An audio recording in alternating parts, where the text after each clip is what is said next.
Hallelujah praise the Lord. आसतु आम प्रभु यीशु नाम एक पद पढ़ा।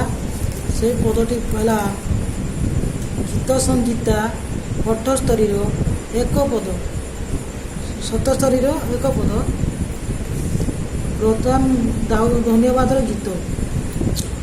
प्रधान बाद्यकर निमंते तारयुक्त यंत्र गानथक गीत। परमेश्वर आंभ मानक दया करंतु और आंभ मानक आशीर्वाद करंतु और आंभ मानक प्रति आपणा मुख प्रश्न करंतु। गला तहिरे पृथ्वी रे तुम पथ और समुदाय गोष्ठी मध्य तुम परित्राण जनाइब। हे परमेश्वर गोष्ठी गण तुमर प्रशंसा करंतु। जावतीय गोष्ठी तुमर प्रशंसा करंतु। देशीय माने आहादित हुअन्तु और आनंद सकाशु गान करंतु। दाऊद कहते तापरे कारण तुम्हें न्यायर गोष्ठी वर्गर विचार करिब और पृथ्वीर देशीय मानक शासन कर। जावतीय गोष्ठी तुमर प्रशंसा करंतु। पृथ्वी निज फल उत्पन्न करिअछि। परमेश्वर आंभ मानक आशीर्वाद करिवे। परमेश्वर आंभ मानक आशीर्वाद करिवे। पुणी पृथ्वीर समस्त प्रांत ताहांको भय करिवे।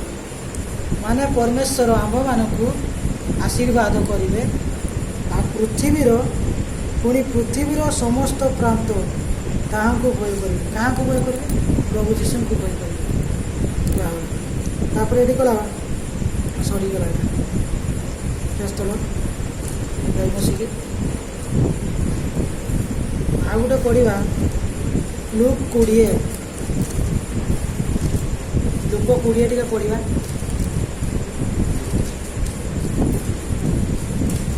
लुक 20 केते पढ़ा एक पद। लुक 20 रु एक पद लुक 20 रु 9 पद पढ़ा। आज आम मंडल वाक्य थी लुक 20 आम पढ़ा देखिए कुआड़े गला। हाँ दाखिया क्षेत्र में दुष्ट भाग चाषी दृष्टांत।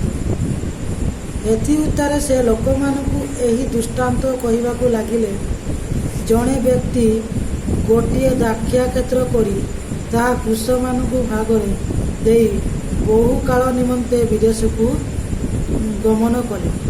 आउ कृषक माने जेपरी ताहांकु दाखिया क्षेत्र फल भाग दियंती एथि निमंते से जड़े दास को उपयुक्त समय से निकट को पठाइबे। किंतु सही कृषक माने ताहाकु प्रहार करी शून्य हस्ତରେ फेराई देले। प्रभु यीशु जो कृषक मानक जड़े चाष करी लोक मैंने से कृषक मानक देइथिला जगिबा चाष करने प्रिय पुत्र को पठेइथिला। लाइन टा पड़ेगा शैतान चाहिलानी बोधे।